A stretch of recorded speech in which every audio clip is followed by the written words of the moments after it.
nangangailangan ng patnubay at gabay ng magulang para sa mga batang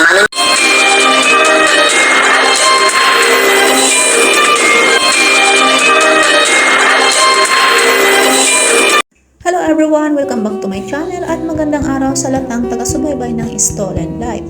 At ito nga si Cheska nga ay habang nagtatanong nga dito kay Manang Biring kung nasaan ang kanyang mami at ang kanyang daddy, ay sabi naman itong si Manang Biring ay pumunta nga ng ospital dahil nga tinala nila doon itong si Farah dahil nga ay dinugo nga itong si Farah at inagapan nila itong madala sa ospital dahil nga sa pagtatalo nitong si Lucy at itong si Farah. At hindi pa naman sila nagtatalong dalawa ay talagang si Farah ay nakaramdam na talaga na parang magkakaroon daw siya ng buwan ng dalaw. At nasabi nga din itong ni Aling Biring dito kay Farah na baka daw mawala yung magiging kapatid nitong si Cheska na nasa loob nga ng tiyan nitong si Farah. At ito nga si Cheska ay hindi pa nga marunong makaintindi dahil nga bata pa siya at hindi niya pa kayang intindihin ang mga nangyayari ngayon sa kanyang mga magulang at pati na rin dito kay Farah. At nasabi nga nitong si Cheska na malulungkot daw siya kapag nawala daw ang kanyang magiging kapatid na baby boy or baby girl.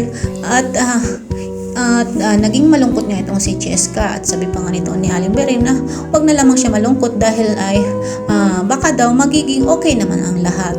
At samantala dito nga sa ospital ay nagkamalay na nga itong si Farah at masaya nga siya na tinanong dito kay Lucy at sa mga kaibigan nito kung okay na daw ba ang kanyang baby at bakit daw ganun ang kanyang pakiramdam.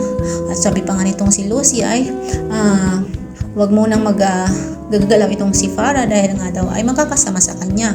Ngunit itong si Farah ay nagduda na nga at dahil nga sa may naramdaman nga siya na kakaiba na parang wala na nga ang baby sa kanyang tiyan.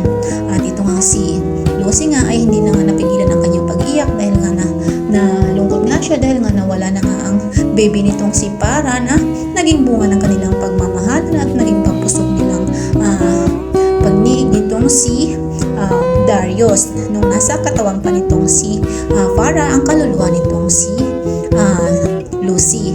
At ito nga si Lucy ay umiyak na nga at sinabi nga dito kay Farah na patawarin daw siya dahil daw kung hindi daw nga niya inawa itong si Farah hindi daw mawawala at malalaglag itong anak na nasa sinapupunan nitong si Farah.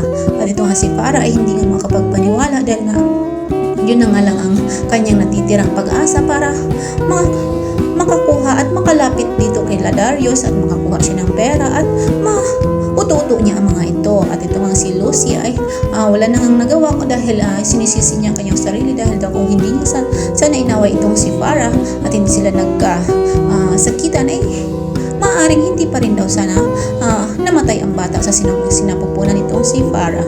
At ito nga si Lucy ay malungkot nga at sinisisi nga ang kanyang sarili dahil daw nga siya daw ang may kasalanan kung bakit nawala at nalaglag ang dinadalang anak nitong si Farah sa kanyang sinapupunan na naging bunga ng pagtatalik nitong si Darius at itong si Lucy noong nasa katawan pa itong si Lucy nitong si Farah. So ito guys ang pakakabangan natin sa Stolen Life dito sa susunod na kabanata. Maraming salamat po and paki-like and subscribe na rin po na aking channel. Thank you so much po. Ingat po tayong lahat. God bless us all po.